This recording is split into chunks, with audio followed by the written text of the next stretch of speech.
Ayah saya justru pemahamannya begini, yang namanya pendidikan, Hmm. jangankan rumah, jangankan seluruh harta. Kalau memang pegadaian itu bisa menerima kepala yang bisa digadaikan, aku letakkan kepala di situ supaya kalian bisa sekolah. Itu ayah saya. Makanya bagi kami, pendidikan itu nomor satu.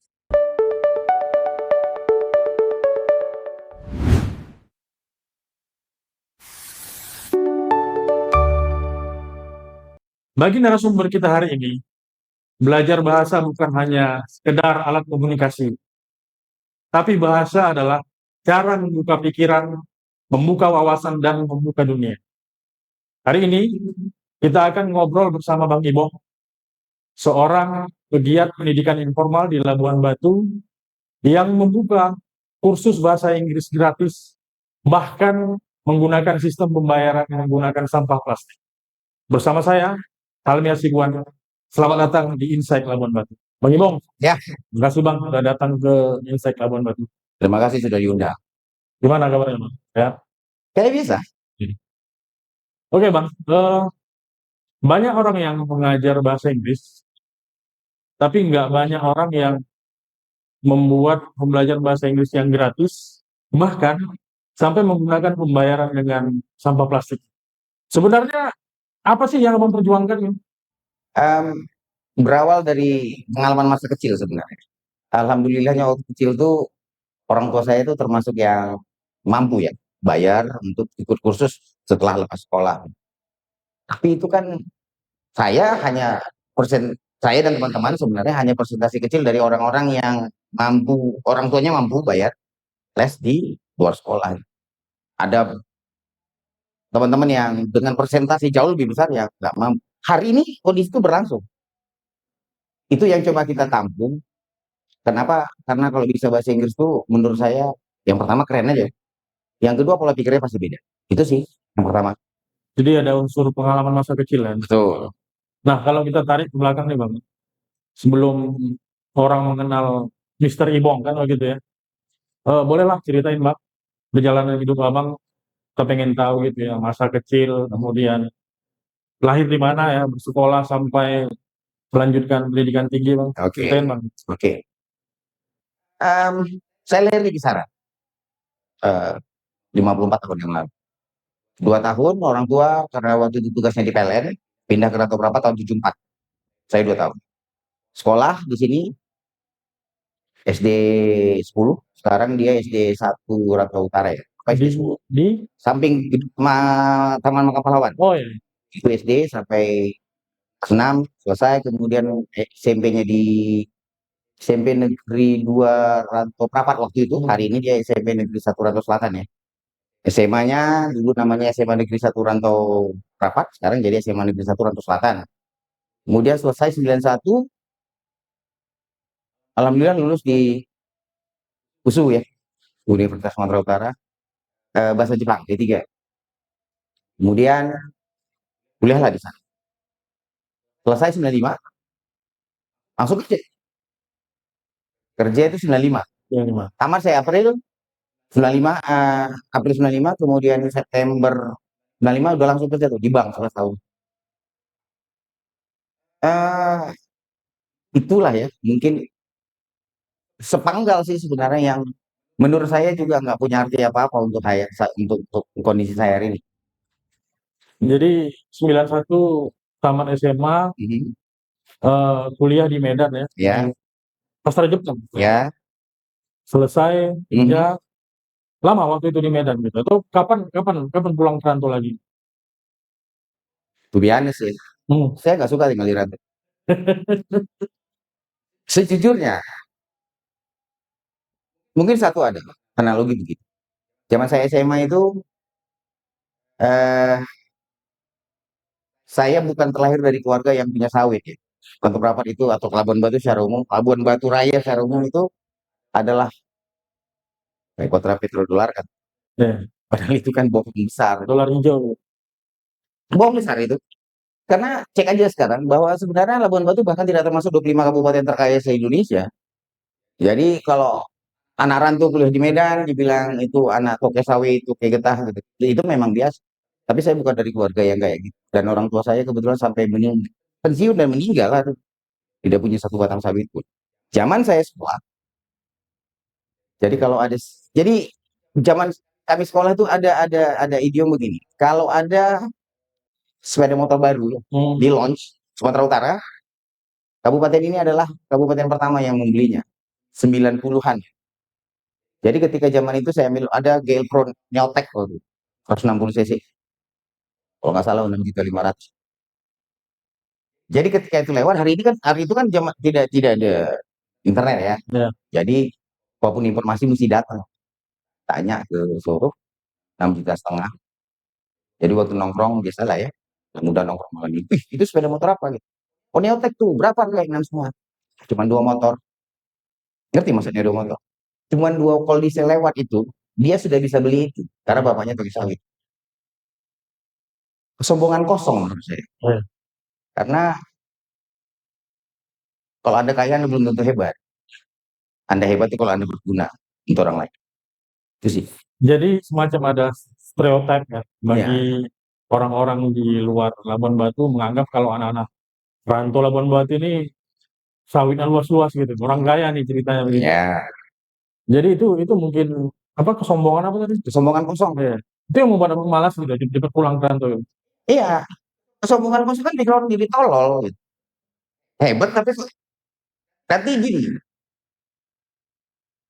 tampilan aja yang bagus. Sepeda motornya baru, sepeda motornya mahal, terus bisa dandan yang keren, mampu beli baju yang bagus. Tapi apa iya itu menjamin masa depan? Kan enggak juga. Terus ketika kau nanti sudah selayaknya berguna, tidak hanya bagi keluarga, tapi juga bagi orang-orang di sekitarmu, modal itu cukup enggak? Itu sih. Gitu. Nah akhirnya itu yang membuat saya itu begitu selesai kuliah kerja nggak mau pulang. Iya. 19 ya, sorry 2019 ya. 2019 dari 95, 91 91 ya 28 tahun ya. lebih kurang. Udah satu generasi nih. Ya kalau nikah tuh udah bisa 2 3 Ya. anak tuh. Jadi tadi menarik gitu ya. Di tengah stereotip bahwasanya masyarakat rantau Labuan Batu itu ya punya ladang sawit ya, kaya segala macam gitu. Tapi Abang punya mindset dan pemikiran berbeda gitu. Mhm. Ya, mungkin itu pemikiran yang ditanamkan orang tua, ya, keluarga gitu. Betul ya? Betul. Kira-kira yang paling berpengaruh siapa nih, ayah atau mama? Ayah saya mengakui almarhum mengakui bahwa dia tidak lebih pintar dari ibu saya. Ibu saya itu saya pernah lihat raportnya. Ayah saya tamat SMK di Langkat ya, Inj. Ibu saya itu cuma tamat SMP. Pengalaman saya sama ibu saya itu saya sering apa ya, diminta menemani dia ke zaman itu ada namanya pajak baru di sini, pasar baru ya. Jadi gini, kalau ikan itu 1 kilogram itu 13.000, misalnya, ibu saya tidak pernah beli 1 kilo. Dia pilih ikan secukupnya saja. Yang untuk keluarga kami. Kami itu kan berlima ya, berarti bertujuh, berdelapan dengan almarhum nenek itu, berdelapan satu rumah itu. Jadi beli ikan itu secukupnya, 8 ekor gitu. Nah 8 ekor ini kan belum tentu 1 kilo. Bisa jadi dia cuma 8 on. Ibu saya tuh nggak pernah tanya pedagangnya itu berapa. 13. Dihitung 8 on. 8 on itu berarti 8 kali 130. Ibu saya langsung tahu berapa harganya. Tanpa bertanya. Gitu. Tanpa kalkulator. Itu yang mungkin Dena itu yang saya bawa untuk urusan matematika. Saya tuh kali-kali jago, bagi-bagi kurang memang. Tapi ayah saya bahkan mengaku ibu saya itu lebih hebat dari dia. Ya. Ayah saya justru pemahamannya begini. Yang namanya pendidikan, jangankan rumah, jangankan seluruh harta. Kalau memang pegadaian itu bisa menerima kepala yang bisa digadaikan, aku letakkan kepala di situ supaya kalian bisa sekolah. Itu ayah saya. Makanya bagi kami, pendidikan itu nomor 1. Menarik ya, peran seorang ayah dan ibu begitu ya. Nah, terkait pendidikan ya, Bang. Aku ingat ada satu ungkapan dari tokoh revolusi Amerika ya, Benjamin Franklin. Ya. Dia bilang begini, the only thing more expensive than education is ignorance. Artinya kira-kira satu-satunya hal yang lebih mahal dari pendidikan itu ignorance. Kita nggak bisa maknai tidak tahuan, biaran dan sebagainya. What do you think? Saya tidak pernah menerjemahkan ignorance sebagai sebuah kebodohan. Saya menerjemahkan selalu sebagai pembiara. Ignorance itu adalah kebodohan. Terjemahan kamusnya ini. Tapi kan asal katanya ignore. Ignore itu kan mengabaikan. Sama lebih lebih halus saja daripada deny gitu. Mengabaikan. Jadi ignore itu kan sebenarnya tidak peduli. Semua manusia ini kan bodoh sebenarnya. Cuman hanya orang pintar yang mengakui kebodohannya. Gitu. Jadi kalau dia belum pintar, dia nggak bisa bodoh. Jadi kalau Anda mau bodoh, Anda pintar dulu. Gitu. Karena kan semakin banyak kita tahu, makin sadar kita bahwa lebih banyak yang kita belum tahu. Aristoteles tuh ya. Ya, Jadi bahwa saya kepingin benar-benar bodoh. Agama saya mengajarkan, kebetulan saya muslim, kutulubul ilma minal mahdi ilal lahdi. Jadi dari belajar itu dari boyan sampai ke liang lahat. Artinya kalau Anda belum mati, Anda tidak boleh berhenti belajar. Jadi kalau Anda berhenti belajar, Anda ya, mati. iya. Jadi tadi mungkin dalam pemaknaan saya begitu, yang lebih mahal dari pendidikan itu ignorance sendiri gitu ya. Yang costly mungkin lebih banyak makan biaya gitu. Ya, Efek terhadap orang banyak gitu. ya, Atau kita ambil lah kata kuncinya, ya kalau melihat kondisi sekarang ini kan inkompetensi gitu kira-kira. ya. Oke, kita masuk ke situ ya. Gini, em, banyak orang pikir eh, apa ya? Hari ini kondisi ekonomi kita morat-marit, sehingga jangankan sekolah, bisa makan aja alhamdulillah gitu. Itu bahasa mereka hari ini. Ya udahlah, gitu. Tamat SD kau sudah. Kalau dia bisa hitung, bisa baca, udahlah, berhentilah. Bantu ayah saja cari makan. Terutama untuk masyarakat, ya kita kabupaten kita itu banyak yang tinggal di daerah pantai ya. Ya, Ada tiga kecamatan kita yang memang langsung betul, tuh, betul. tiga atau empat gitu ya. Nah, masyarakat di sana itu memang benar-benar nggak peduli sama pendidikan. Pokoknya ini, kau sudah bisa baca, udah bisa berhitung, udah kenal uang, kau bisa baca, udah bantu ayah ke laut. Bagaimana mau ke laut? Solarnya mahal sekarang. Gak bisa. Nah, pendidikan itu mahal. Tapi kalau memang kita bisa buat itu tidak bayar, Oke. kenapa kenapa harus bayar? Itu sih. Ya artinya ya sebenarnya ini lebih kepada peran pemerintah sebenarnya. Kalau kita berbicara mahal tadi kan, Betul, ya bagaimana peran pemerintah, intervensi pemerintah supaya pendidikan ini murah dan bisa dinikmati semua orang kan, gitu. betul, setuju.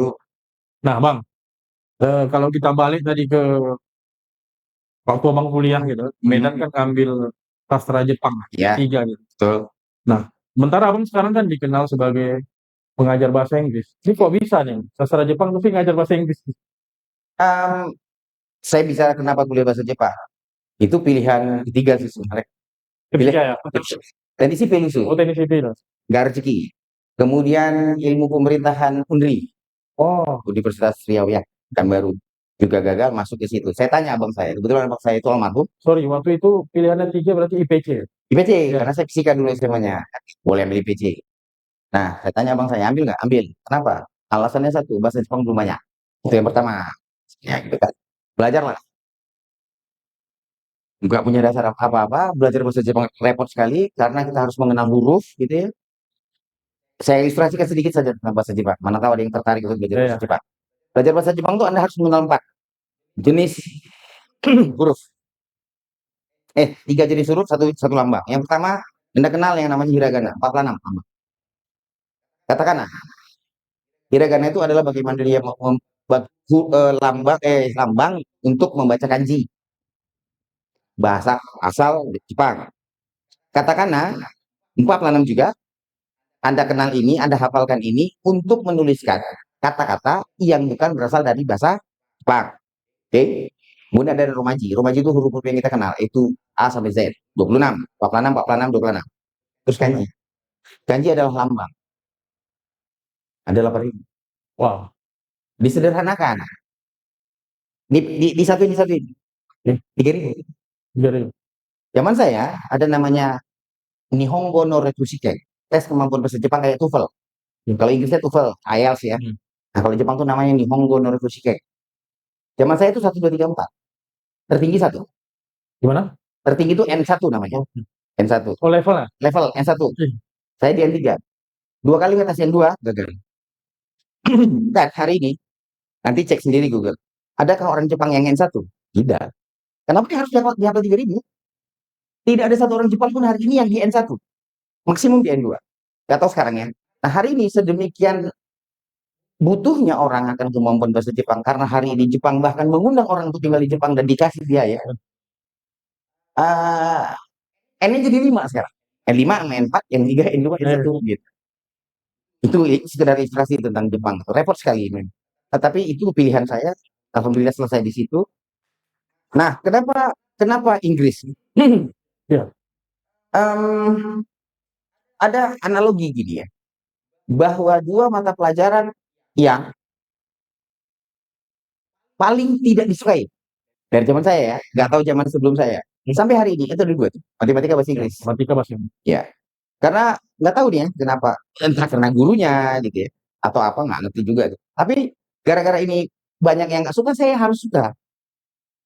Waktu itu alasannya trying to be different aja, menjadi ingin berbeda saja, sampai pada kesimpulan being different is cool. Gitu. Menjadi berbeda itu keren aja. Dan akhirnya itu yang membuat saya tidak pernah kehabisan uang jajan dari orang tua. Teman-teman kalau minta bantu bikin PR harus bayar saya. Makanya setelah puluhan tahun tamat, teman-teman selalu mengingat saya ini, si lontong satu ini. Kalau nggak ada nasi soto sama es campur, PR ku nggak selesai. Itu teman-teman ingat saya. Gitu.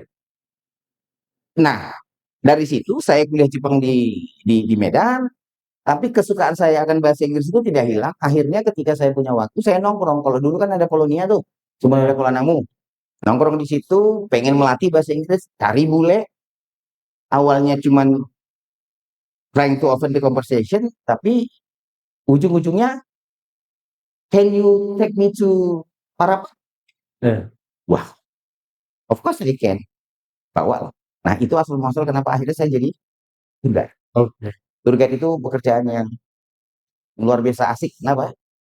Biasanya kita jalan-jalan habis duit tuh. Ya. Ini kita jalan-jalan, makan enak, tidur enak, pulang dikasih duit. Tahu nggak sekarang berapa tour guide dibayar? Jam 8 ke jam 5, 500.000. Nah, karena saya punya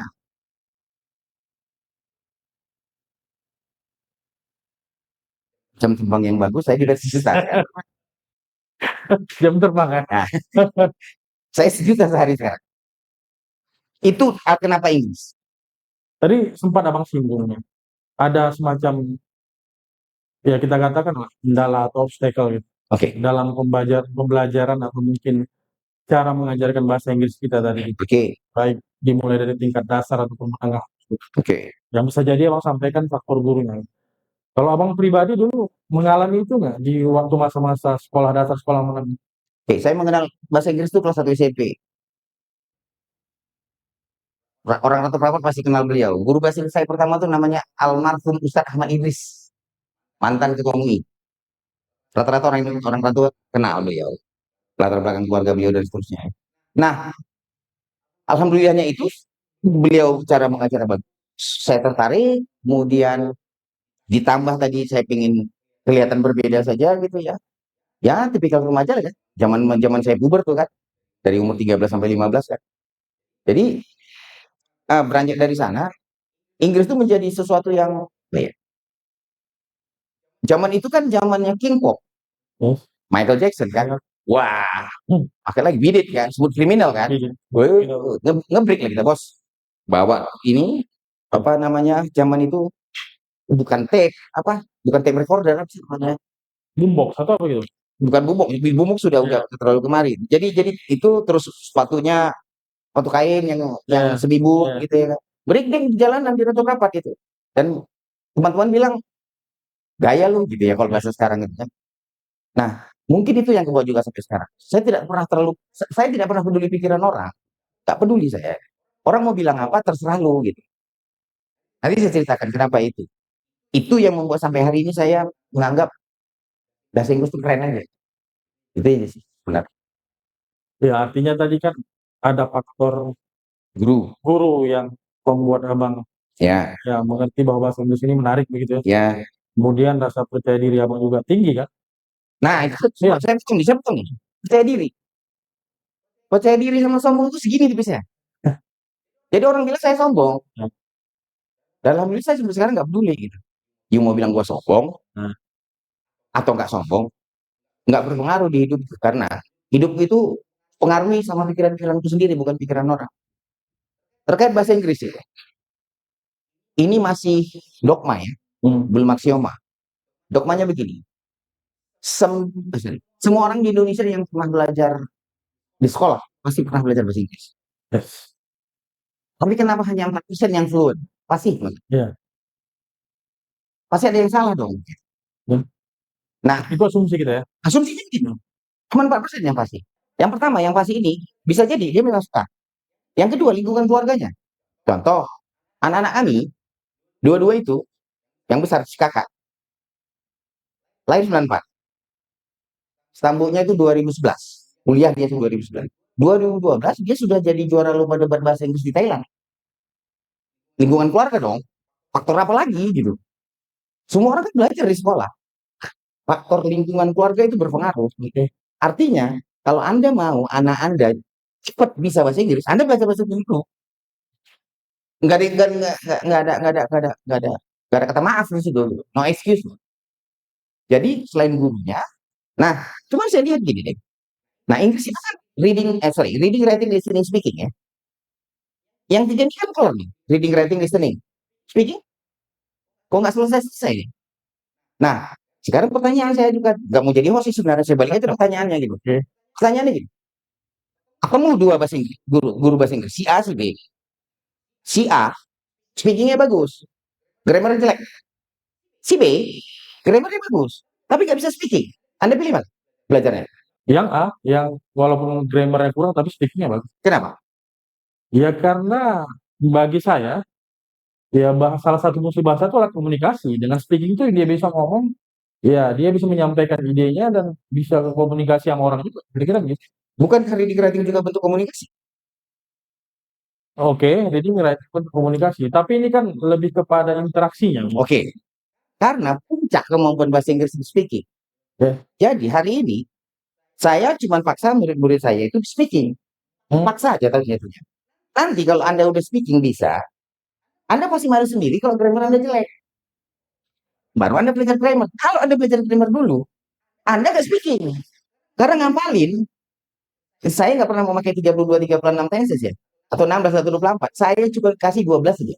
Karena 12 tenses itulah yang sudah ada daily. 4 present, 4 past tense, 4 future. 12. I can guarantee you, if you learn with me, tenses, 12 tenses, I can make you understand. It's just in an hour.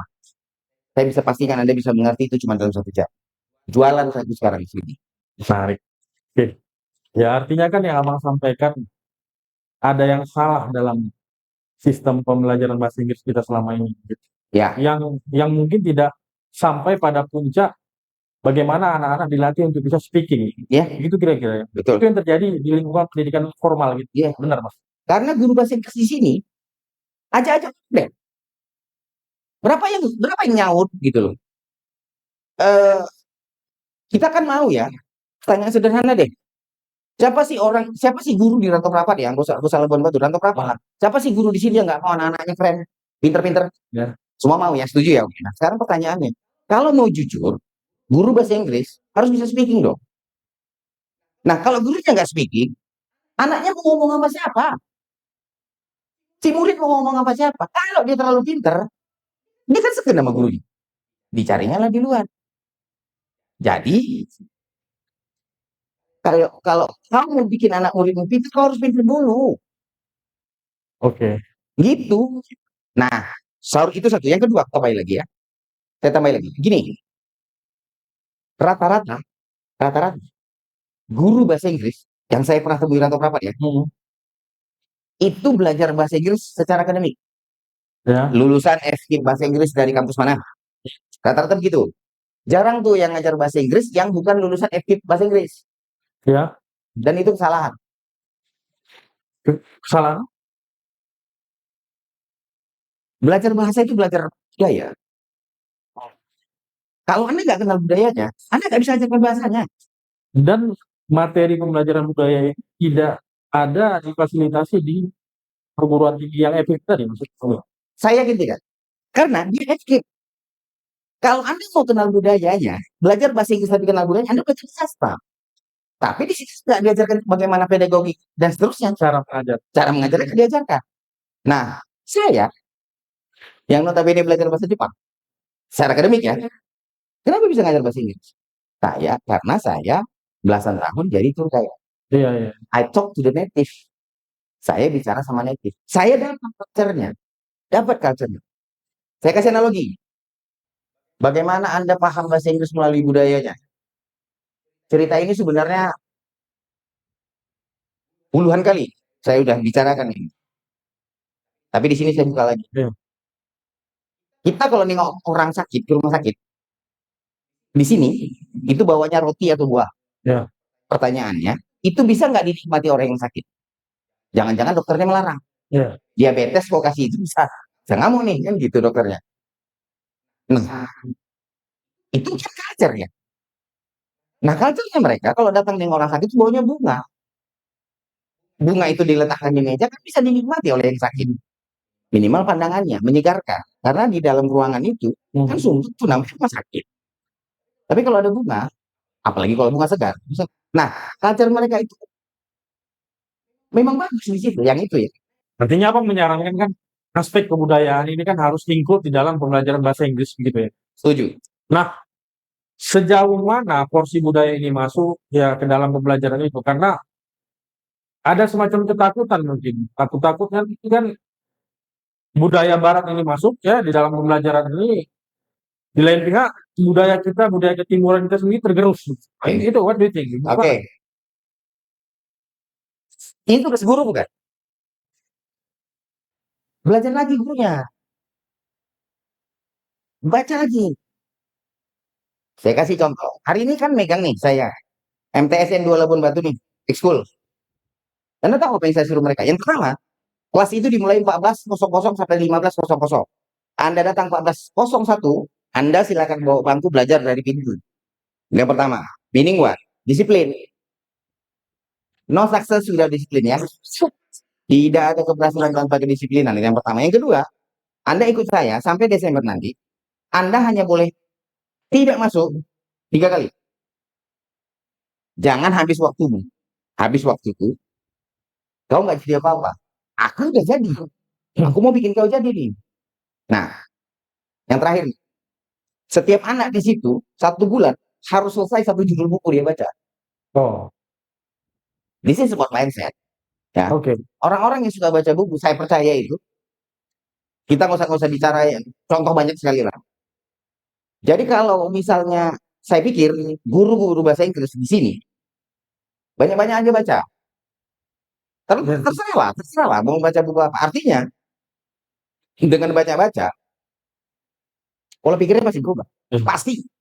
Karena apa? Saya juga begitu. Hari ini satu yang paling saya sesali, tahu Pak? Saya nggak sempat baca buku lagi. Ngurusin orang. Jadi nggak ada waktu lagi untuk diri gitu. Akhirnya apa yang saya lakukan?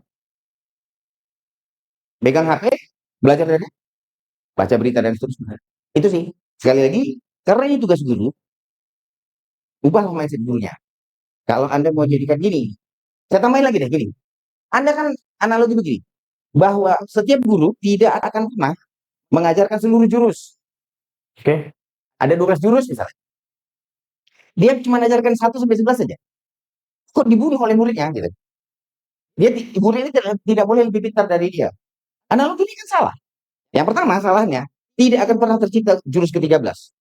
Karena berhenti di 12. Nah, pada akhirnya akan hilang. Kenapa? Si murid yang menguasai cuma 11 jurus, akan mengajarkan cuma 10 jurus. Ujungnya, si murid terakhir yang menguasai 2 jurus, atau bahkan 1 jurus, gak ada lagi menerima murid. Menurut saya, kalau kau tidak bisa menciptakan murid yang lebih hebat dari kau bukan guru. Supaya tercipta jurus ke-13, 14, dan seterusnya. Ya, menarik ya. Buktinya dari Abang sampaikan kan belajar bahasa Inggris atau belajar bahasa ini kan bukan hanya sekedar alat komunikasi begitu. Ya, Bahasa itu juga sebagai cara untuk membuka pikiran, setuju. wawasan dan melihat dunia lebih luas gitu Bang ya. Betul. Nah, Nah, nanti kita akan bahas Bang, terkait dengan kenapa Abang buka kursus gratis bahasa Inggris gitu ya. Oke. Bahkan sampai menggunakan pembayaran gunakan sampah plastik. Oke. Nah, ini menarik nih gitu ya. Ya. Oke. Bang, about your dreams gitu ya. Hmm. Dari semua hal yang bisa Abang lakukan gitu Bang ya. Kenapa sih buka kursus bahasa Inggris gratis gitu? Mimpi besar apa sebenarnya yang Abang pengen untuk anak-anak muda di Labuan Batu? Oke. Tadi udah saya bilang, saya nggak pernah suka tinggal di Rantau ya. Ya, Saya pulang 2019 itu Juli, Agustus ya ini. Em, Alasannya orang tua saya sakit. 2 tahun, keduanya sudah meninggal. Terus saya mau pergi lagi dari kota ini. Udah ketuaan. Udah gak laku lagi di luar negeri. Nah, mikirnya gitu, apa yang bisa saya lakukan untuk ini? Saya tidak lahir di sini, tapi saya besar di sini. Sampai taman SMA. Nah, eh, 2024 bulan Mei itu saya pasang Pandu kursus gratis bahasa Inggris, nomor handphone, sorry, nomor WA, Instagram, Facebook, di rumah. rumah pada mati. Terus 2 bulan tuh nggak ada yang telepon, nggak ada yang hubungin. Orang mungkin nggak percaya bahwa bahasa Inggris itu bisa gratis gitu. Nah, hari ini saya hampir 2 tahun, nanti Juli 2 tahun ya. Mimpi besarnya gini, saya pengen ini sekabupaten.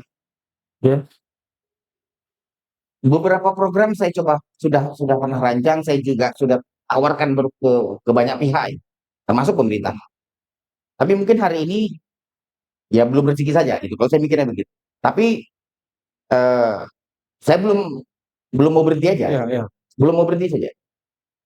Nah, hari ini ya kemarin selama 1 tahun setengah kita ada satu lokasi. Hari ini sudah dua, satu di Padang Tinggi, satu di Danau Bali. Kami hari ini bisa klaim,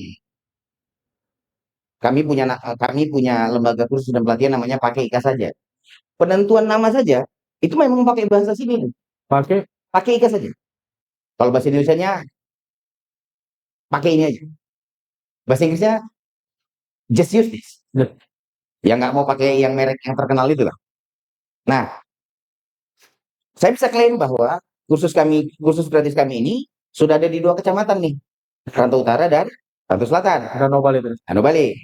Nah, semester depan kami akan buka satu lagi, Jackmai. Nah, setelah mencoba ke berbagai pihak dalam tanda kutip ini kolaborasi ya, kolaborasi, karena saya pikir kan ini kan tanggung jawab bukan hanya pemerintah sebenarnya, tanggung jawab kita semua, karena kita peduli anak bangsa ini. Tapi belum saja. Nah, saya kemarin sudah ngobrol sama beberapa teman yang pengurus PKM, Kemakmuran Masjid ya. Saya kemarin juga sempat ngobrol dengan Ya, ketua FKUB. Ya. oke. Kemudian saya sudah ngobrol dengan orang DMI, Dewan Masjid Indonesia. Cuman mungkin hari ini memang saya sedang menahan. Kenapa? Ada momen besar sebentar lagi. Jadi saya masih menahan itu. Kenapa gratis? Masih banyak yang nggak mampu bayar daripada yang mampu bayar. Pertama. Terus kenapa plastik? Kebetulan saya kan punya basic. Salah satunya kan pernah kerja di NGO. Kemudian latar belakang saya zaman mahasiswa ini, saya salah satu pendiri Mapala di Ya, USU. ya. Jadi bagi saya bahwa tempat tinggal kita ini, lingkungan kita ini, kan udah rusak ya. Oke. Kenapa enggak? Berapa produksi sampah Kabupaten Labuan Batu satu hari? 70 ton. Per Sih. oh, Faktualnya begitu. Ada 14 truk. Kalau dikali 5 ton saja satu truk. Udah 70 ton. Belum becak sampahnya gitu. Nah, di antara itu ada 25 ton sampah plastik. Saya tahu bahwa yang saya kumpulkan setiap hari, sorry bukan saya, anak-anak itu setiap hari datang bawa sampah. Jadi bahasanya begini kepada mereka. Kalian setiap kali datang bawa plastik kemas bekas jajan. oke. Bawa. Terus saya kumpulin aja. Saya punya teman di sini yang sudah bisa dengan skala kecil bisa mengubah sampah plastik itu jadi solar. Dan kami mainnya komunal, hanya anggota bank sampah kami saja. Nah itu jadi bahan baku kami. Itu kenapa plastik. Eh, kenapa gratis gitu Bang? Oke. Apakah karena memang melihat faktor ketidakmampuan masyarakat Labuan Batu untuk Mhm. kursus Ya. yang mungkin cenderung mahal, Mhm. atau ya menurut Abang sendiri gitu, ingin memperluas jangkauan tadi kan dengan menggandeng beberapa pihak gitu ya, Ya. sehingga apa yang ingin dicapai gitu. Misal Oke. tadi FKUB ada DMI segala macam. Ya. Nah, misalnya nih udah terimplementasi nih di beberapa titik tadi belajar bahasa Inggris. Harapannya tadi kan sekabupaten. Ya. Apa yang ingin dicapai? Mimpi besar. Mimpi besarnya gini. Bagi saya, bahasa Inggris itu cuma gerbang. Eh, Gerbang. Saya percaya bahwa orang yang bisa bahasa Inggris itu keren. Di kabupaten ini ya. Kabupaten lain itu nggak ngerti lah gitu. Di kabupaten ini orang yang bisa bahasa Inggris itu keren aja. Zaman saya malah belum takut gitu. Orang-orang takut. Nggak tahu kenapa. Nah, karena orang mungkin menganggap saya keren karena saya bisa bahasa Inggris dengan latar belakang tour guide saya tadi, dan saya membawakan bahasa Inggris ke kelas itu dengan materi dan strategi yang berbeda, pendekatan dan strategi yang berbeda. Saya ingin anak-anak ini percaya gitu, hmm, bahwa tidak ada yang mustahil dalam hidupmu. Sejak apapun Anda, apapun profesi Anda, kalau Anda nggak bisa bahasa Inggris, Anda stuck nasional, berhenti di nasional. Tapi kalau Anda punya prestasi biasa saja, hmm, tapi Anda bisa bahasa Inggris, Anda itu bisa worldwide, Anda bisa mendunia. Targetnya itu, gitu. Karena saya percaya bahwa, ya alhamdulillah sebenarnya saya belum ketemu anak-anak itu ya. Di program kami, untuk anak kelas 10 SMA dan 11, kita punya program pertukaran pelajar, oh, ke Jepang dan Kanada. Jadi yang fluent, yang fasih, dan nilai akademisnya bagus, saya tawarin gitu, mau ikut nggak? Persoalan dia menang atau kalah itu urusan nanti, tapi at least apa semangat kompetisinya kan ada ya. Jadi jangan sampai anak-anak ini berhenti bermimpi gitu. Karena kalau bermimpi saja pun nggak berani, Anda mau jadi apa? Kasihan kan? Itu sih, itu targetnya. Membuka, membuat orang jadi berani bermimpi saja. Karena hari ini mungkin mimpi itu mahal sekali, nggak berani orang gitu bermimpi. Itu sih. ya menarik ya. Tadi sempat disinggung juga, salah satu faktornya kenapa banyak masyarakat yang nggak fluent terhadap bahasa Inggris ini kan faktor rasa percaya diri yang kurang, Pak. Iya. Minder, dan bahkan mungkin saya mengalami gitu ya. Ketika kita pengen belajar, gitu, kita implementasikan sehari-hari, ya respon lingkungan itu kan ya ada semacam bullying lah gitu ya. Diejekin gitu kan, Ya. ah so Inggris kau segala macam kan gitu kan. Ya, Kan itu kan salah satu faktor begitu ya. betul. Sementara tadi Inggris ini sebagai alat untuk bagi abang supaya mereka bisa bermimpi gitu, melihat dunia ini. Kan begitu kan kira-kira. Nah, sejauh ini gimana respon masyarakat terhadap kursus bahasa Inggris gratis yang abang bangun? Tertarik atau bagaimana kira-kira respon? Tadi kan 2 bulan pertama belum ada tuh. Hmm. Ini udah menuju 2 tahun. Gimana Ya, responnya? ya. Saya ceritain cerita lucu-lucu aja ya. Nah, Ada satu momen di mana lokasi ini kan di Padang Tinggi ya, atau utara sana. Jadi ada satu orang guru yang anaknya, satu orang guru eh, tinggal di Padang Pasir. Di Padang Pasir itu sampai ke rumah, dia tanya, izin Pak, saya mau bercerita. Sampai saya datang hari ini, saya nggak percaya bahwa ini gratis. Karena sepanjang sejarah kabupaten ini, nggak ada yang namanya kursus bahasa Inggris gratis. Kabupaten ini kan 78 tahun ya, hampir hampir sama kayak. ya, Jadi kalau Indonesia Merdeka 17 Agustus ya. 1945, Nah, kabupaten ini 17 oh, Oktober ya. 1945, 78 tahun ya. Bayangkan, ada di sini kursus gratis. Gitu. Ya memang benar. Pertanyaan kedua Pak, ya Bapak lakukan ini untuk apa? Jujur aja waktu itu saya malas jelasinnya. Saya bilang aja, saya mau surga. Terus dia tanya lagi, uangnya dari mana, Pak? Dari Allah. Tapi sekali lagi begini, bahwa saya mau kasih tahu orang-orang yang mungkin sampai hari ini mereka sudah percaya bahwa biar ini gratis, itu kan tanpa kualitas boleh diadu. Gitu. Itu aja gitu kan. Jadi karena apa? Yang saya jual itu sebenarnya bukan materinya. Kalau materi Anda beli buku aja. Gitu. Yang saya jual itu adalah pendekatan dan strategi. Bahwa saya kasih analogi deh gini. Kenapa saya bilang strategi saya berbeda? Gini, orang eh, dasarnya itu huruf dan angka saja. Huruf kan ada 26 sama kayak yang kita belajar bahasa Indonesia. Nah, cara menghafalnya saja itu orang masih susah. Oke, ada yang bilangnya Z, ada yang bilangnya Z, A, B, C dan seterusnya. Nah, saya bilang begini, untuk yang Muslim, saya ambil contoh. Anda bisa hafal surat An-Naba, Anda bisa hafal surat An-Naba. Banyak orang tahfiz ya, 30 juz Apa? hafal, bisa. Caranya gimana? Dihafalkan Pak, bersuara ya. Nah, orang kesalahan terbesar orang dalam belajar bahasa Inggris adalah menghafalkannya tidak dengan cara yang sama menghafalkan Al-Quran. Kalau strategi yang sama digunakan, nggak mungkin gagal. Itu satu. Nah, demikian juga. Kalau orang sudah bisa menghafal angka 1 sampai 20, angka triliunan dia bisa baca. Saya pastikan nih. Saya pastikan nih. Kenapa? Saya bawakan culture ke dalam pendekatan itu. Kenapa? Orang Inggris itu sebenarnya, bahasa Inggris itu kan Anglo-Saxon ya, dari Jerman ya. Ya. Mereka menggunakan metode kita. Nah, kita kan menggunakan metode bagaimana menghafal Quran itu.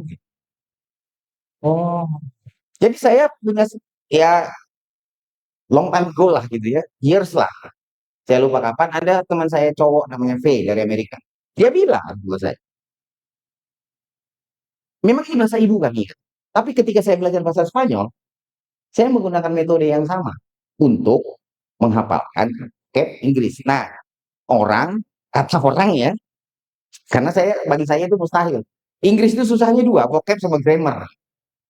Saya tanyain orang itu. Saya bilang, sadar atau tidak, masing-masing Anda itu minimal punya 200 sampai 500 grammar. Sorry, oke. vocabulary. Cuman Anda kan tidak mendiferensiasi, tidak mengkelompokkan soal warna, angka, dan seterusnya.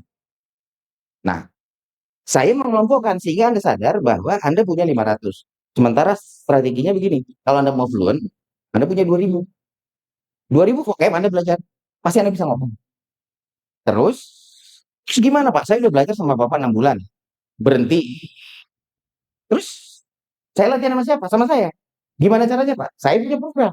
Namanya TTM. TTM. To me. Oh, oke.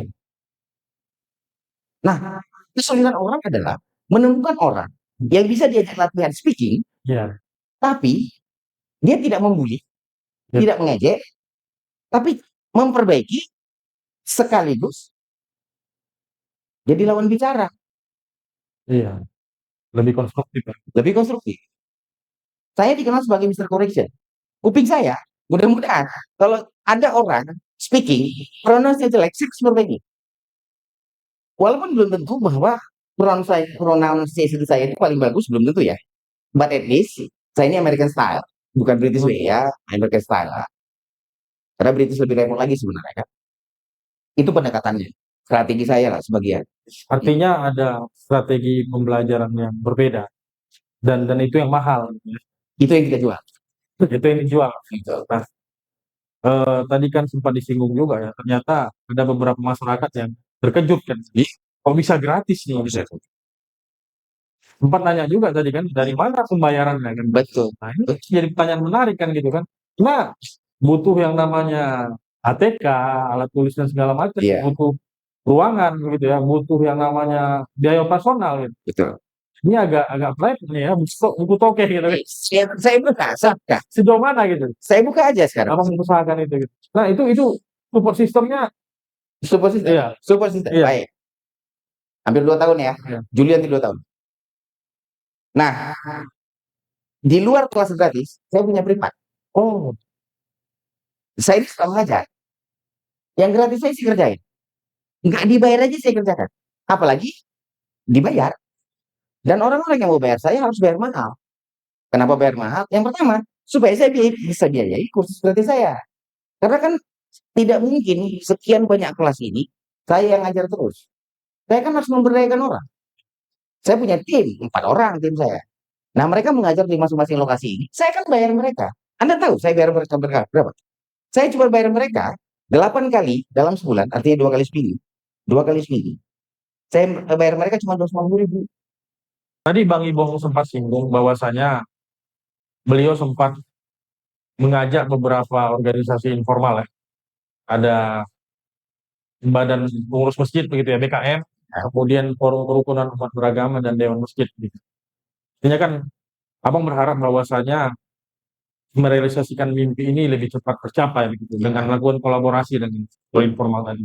Dan Abang juga sempat singgung tadi bahwasanya konsep dan proposal bahasa Inggris gratis ini kan udah Abang sampaikan ke pemerintah, dalam hal ini pemerintah Kabupaten Labuan Batu begitu ya. Betul. Sejauh ini responnya bagaimana? Tertarik nggak? Saya yakin sebenarnya mereka tertarik. Kalau Bang? mereka benar-benar mengerti Wow. bahwa cita-cita ini kan cita-cita kabupaten. Saya kasih. Saya tidak tahu ya, sampai saat terakhir ketika saya serahkan proposal itu, saya percaya bahwa ada 500-an lebih ya kabupaten di Indonesia. Belum pernah ada kabupaten melakukan hal ini. Belum pernah. Nggak tahu sekarang. Ya, jadi cek 2 tahun lalu, cek aja nanti. Sudah pernahkah ada kabupaten 500 lebih se-Indonesia? Sudah pernahkah ada yang melakukan hal ini? Kalau kita melakukan ini di sini, kita akan jadi kabupaten pertama yang melakukan ini. Dan kita akan menjadi apa? Menjadi pilot kan? Dan ini sebenarnya mudah. Saya bilang mudah, kenapa begitu? Saya coba jalur ke pemerintahan desa, UPD ya. Saya bilang satu desa, cukup keluarkan 1 juta 1 bulan, artinya 12 juta, 12 juta ya, 1 tahun. ya. Ambil dari anggaran dana desa. Oke. Di desa itu bisa berlangsung kegiatan ini. Berapa sih 12 juta? Saya tahu bahwa 2024 ya, sorry, 2025. 2025 itu anggaran dana desa terkecil Kabupaten Labuan Batu itu 765 juta. Saya nggak tahu ya, nggak ada pengurangan transfer ke daerah TKD, Menteri Purbaya katakan itu dan seterusnya, kita kan update ya. Tapi saya pikir 12 juta setahun itu kan nggak besar untuk proyek sebesar ini. Sebentar. Artinya dengan anggaran 12 juta setahun dari dana desa, 1 juta per bulan, 1 juta ini bisa mengcover biaya operasional dan apa ya, gaji atau honor pengajar enggak? Hitungannya, tiap desa pasti punya balai desa, Oke. pasti balai pertemuan, sudah punya mobiler, meja kursi, kipas angin pasti punya dong, kalau AC enggak ya. Saya pernah bilang, yang kita ajar itu SD, SMP. Untuk satu level, 8 kali pertemuan dalam sebulan, 2 kali seminggu, saya bayar tutor saya 250.000 Sebulan. sebulan. Kalau ada 3 tutor, atau 1 tutor memegang ketiganya, SD, SMP, SMA, 750.000. Dengan angka 250.000 untuk honor tutor. Honor tutor SD, tutor SMP 250, tutor SMA 250, Oke. 750.000. Terus pidol, tinta, listrik 250.000. Saya pikir 1 juta 1 bulan bisa. Dengan angka yang ya mungkin bagi saya itu relatif kecil ya, 250.000 untuk honor tutor. Karena pengalaman saya 2 tahun ini, saya mesti siapkan 2 juta 1 bulan untuk 2 lokasi. Oke. Nah, itu kan mungkin skupnya relatif kecil, beberapa titik gitu. Ya. Sementara ini kan kita berbicara 98 desa kelurahan. Ya. Artinya kan harus ada di sini semacam rekrutmen dan manajemen sumber daya manusianya. Talent-talent yang disiapkan menjadi tutor ini. Nah, ini sejauh mana kira-kira kalau mau merealisasikan mimpi itu gitu? Di proposal itu, bahkan saya sudah siapkan TOT. Oke. Jadi kita ada 9 kecamatan nih. Ya. Ratu Utara, Ratu Selatan, Bila Barat. 3 kecamatan. Berapa pun jumlah kelurahan dan desanya. Kita latih dulu. Itu yang akan menjadi pengajar nanti di desa masing-masing. Ya. Dan kalau nggak bisa sekaligus 9 kecamatan, 3 kecamatan dulu. Kemudian 3 kecamatan berikutnya itu nanti ada Bilang Hulu, ada Pakatan, ada apa ya? Bila Hilir ya. Iya, iya. Nah, baru nanti yang terakhir Panai Hulu, Panai Tengah, Panai Hilir. Langkah teknisnya saya udah siap. Tinggal bagaimana sebenarnya. Kalau saya punya uang, saya kerjain ini. Saya nggak punya uang, cuma punya keinginan. Tapi saya pikir keinginan ini kan juga bukan kayak ini keinginan Iya, kita harus semua. lah. Ini kan amanat undang-undang, Oh iya, mencerdaskan kehidupan bangsa. sebenarnya Cuma pertanyaannya tadi kan, abang katakan Pemkab Labuan Batu tertarik. tertarik. Cuma ya sejauh ini realisasinya bagaimana? Jadi ada banyak apa ya? Entah kenapa ya. Labuan Batu ini sebenarnya apa ya? Apa bahasa saya? Saya belum menemukan mungkin kata yang pas ya. Mungkin ke bawah yang cerita saya tadi gitu, bahwa ini petrodolar, terus kesombongan yang kosong. Bukan kesombongan yang semu lagi, kosong sebenarnya. Eh, berapa banyak sih prestasi nasional dari Kabupaten ini? Berapa banyak? I don't know. Berapa banyak yang kita pernah dengar bahwa anak-anak Labuan Batu selain olahraga ya, saya tidak bilang olahraga itu jelek, bagus, Oke, oke. bagus, bagus. Prestasi nasional ada. Kita pernah punya namanya Henry Simangunso, medali perunggu Olimpiade. Oke, tapi sekali lagi, gitu. Entah kenapa sampai hari ini saya masih masih terus percaya bahwa kalau anda bisa bahasa Inggris, you are different. We wanna be different. Kita mau jadi berbeda ini, in a positive way ya. Ya. Terus marak narkoba dan seterusnya, marak penggunaan gadget dan seterusnya. Gitu. Iya. Gini deh, saya mungkin suatu saat akan lempar testimoni anak-anak yang pernah belajar sama saya. Menarik. Saya tidak akan soroti kemampuan bahasa Inggrisnya. Anda silakan nilai apa pandangannya terhadap cita-citanya. Ya. Bagaimana dia memandang dirinya nanti in the future. Saya mungkin akan punya beberapa lah. Karena saya percaya bahwa di kelas saya tidak hanya mengajar bahasa Inggris. Saya mengajarkan bagaimana seluruh cita-citamu adalah hal yang mungkin bagi. Dengan pola pikir yang saya coba tanamkan. Harapannya pemerintah hari ini bisa melihat itu. Walaupun di tengah segala kekisruhan, kekurangan TKD dan seterusnya ya. Dolar sudah 17.500 dan seterusnya. Tapi dulu bahkan ketika negara kita ini baru merdeka, Ya. bisa kok Insinyur Soekarno almarhum datang ke Banda Aceh, orang Aceh kasih emas, bisa beli pesawat kok. Kalau mau collab, ini pasti selesai. Menarik nih. Artinya kalau yang dijadikan kendala masalah keuangan atau dana, ya itu ide yang menarik, bisa diatasi. Kekuatan civil society Sip. gitu ya untuk mensupport ini kan. Nah, tapi yang menjadi pertanyaan atau gini deh, konsep atau proposal itu kemarin sampai nggak ke tangan bupati kita atau abang jumpa langsung membicarakan ini atau bagaimana? Ada momen ketika itu upah-upah haji di asrama haji di belakang masjid raya. Waktu itu, alhamdulillah saya ketemu dengan ajudannya ibu ya, Ya, Loli. Saya titip. Saya berbaik sangka itu sampai. Tapi ibu mungkin masih punya hal-hal prioritas yang lebih penting lah. Hari ini mungkin harapan saya ingin ngobrol aja bunganya. Sampaikan ini semua. Karena saya percaya beliau pasti tangkap ini dengan oh ya, serius. semoga ini didengar sama pemimpin kita ya. Ya. Saya pengen sekali lah diskusi gitu. Karena saya berpikir begini. Kemarin kan ada juga ya, apa, scholarship beasiswa. Beasiswa. Sekarang udah nggak ada ya, Ya, itu zaman Pak Tigor tuh. Pak Tiga. Saya kan pernah nih di NGO nih 5 tahun. Ya, Saya punya beasiswa buat anak-anak sini. Kalau Anda mau ya. Tapi syaratnya Anda bisa bahasa Inggris dulu. Saya jamin tiap tahun saya bisa kasih 2. Saya jamin. Saya punya teman, gitu. Saya punya cara lah, gitu. Tapi benerin dulu cara berpikirnya, gitu loh. Melalui apa? Belajar bahasa Inggris sama saya. Ayo. Saya tidak bilang saya lebih hebat dari guru-guru bahasa Inggris lain, tidak. Cuman saya punya strategi dan pendekatan berbeda. Selesai. Itu yang saya tawari. Itu sih. Ya, bagi saya ini menarik begitu ya. Karena selain mencerdaskan kehidupan bangsa begitu ya, amanat bangsa, di sini juga ada peluang membuka lapangan kerja tadi dengan meng-hire tutor-tutor tadi gitu.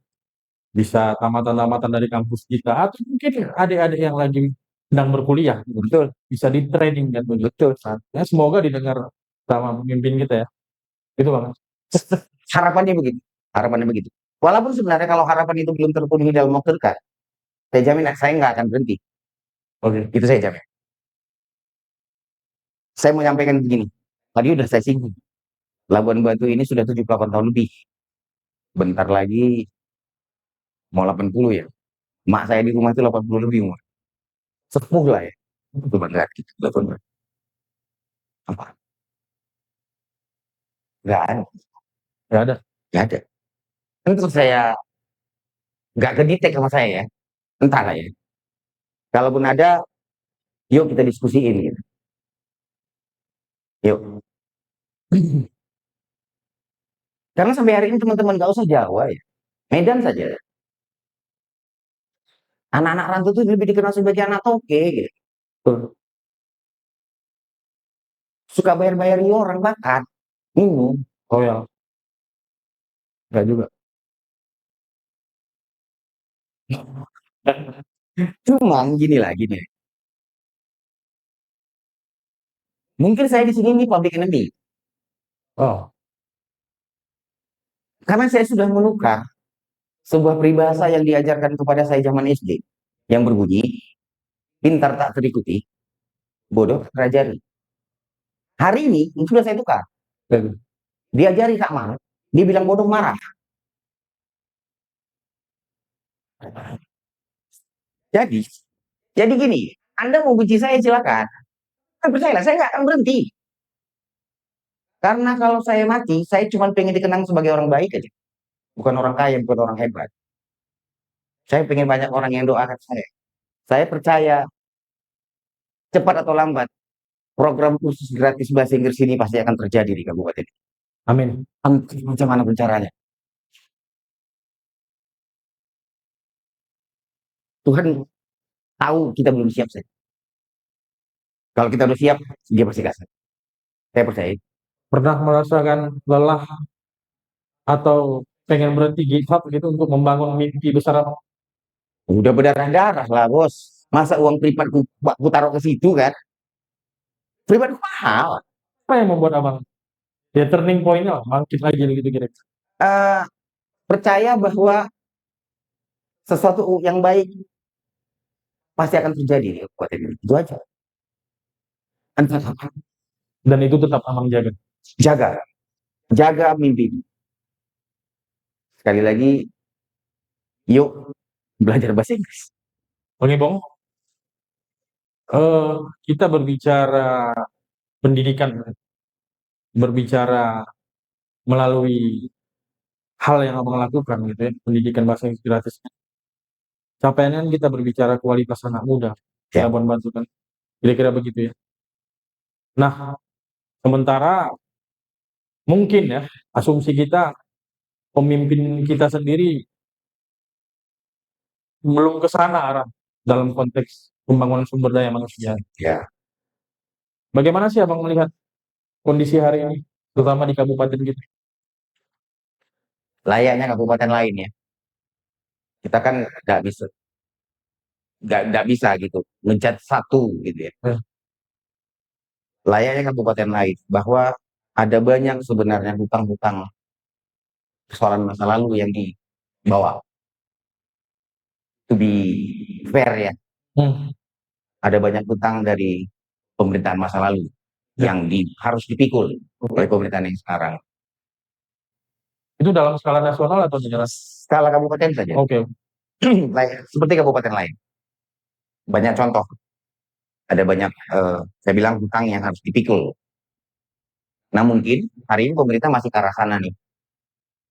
Namun saya berani bilang bahwa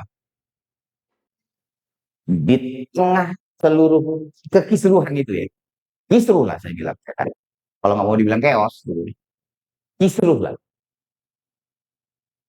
Kalau pemerintah mau cari obat, ya, biasanya kan karena kita semua orang tua ya, saya orang tua, bahwa di seluruh kepenatan berpikir akan bagaimana membuat anak-anak kita jadi orang yang berhasil di luar, ketika kita pulang ke rumah, melihat anak-anak ini, anak-anak yang baik, anak-anak yang pintar, anak-anak yang patuh, reda seluruh kepenatan itu pasti reda. Jadi kalau pemerintah ini pengen bisa berpikir lebih jernih, mungkin sekali lagi mungkin caranya adalah mari laksanakan program ini. Anak-anak Labuan Batu bisa mencetak prestasi nasional maupun internasional.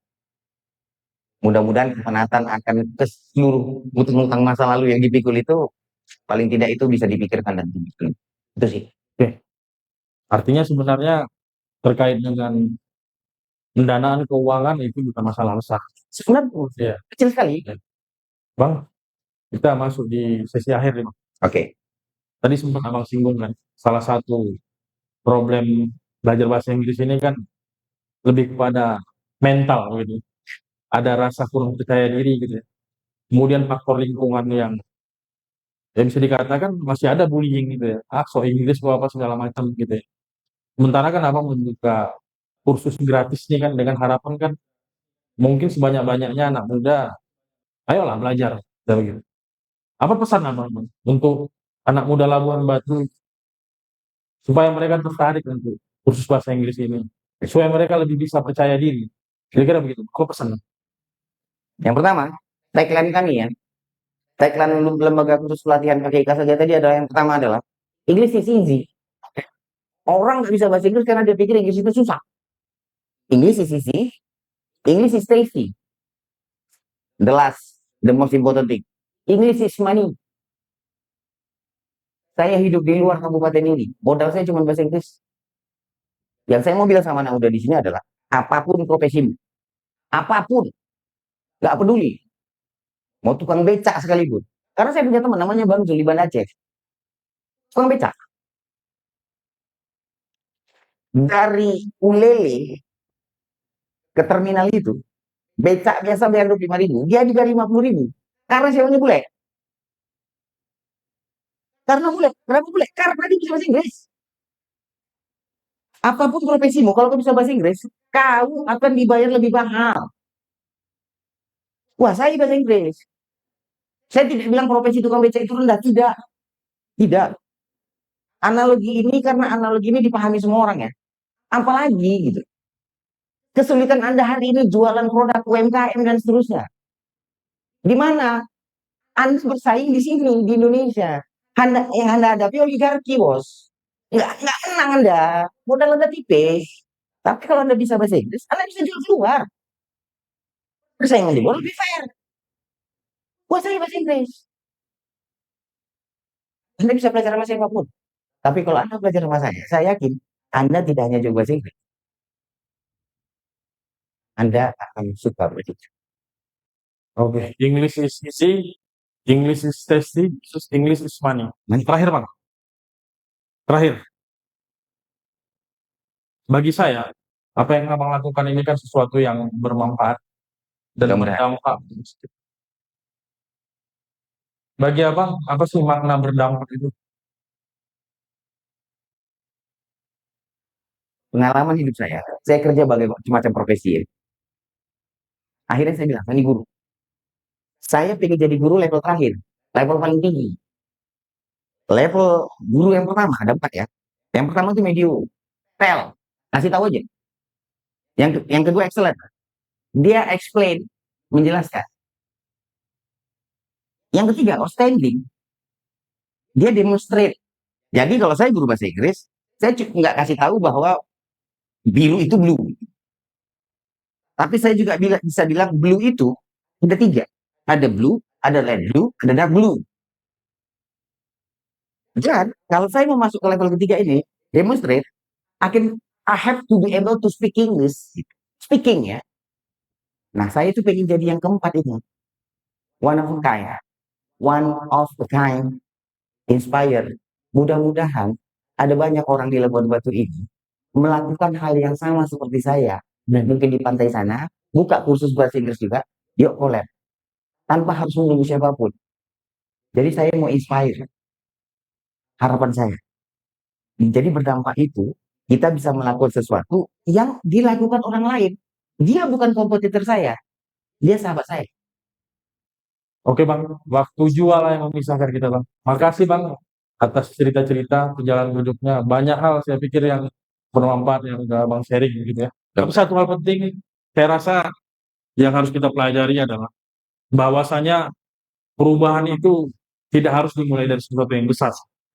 Bahkan dari satu orang yang mempunyai kepedulian yang tinggi. Nah, hari ini sebenarnya kita tidak hanya membutuhkan orang-orang yang pintar saja, tapi orang-orang yang mau belajar, berpikir dan berdampak. Kayak gitu, Bang. Oke, sampai jumpa lain kesempatan.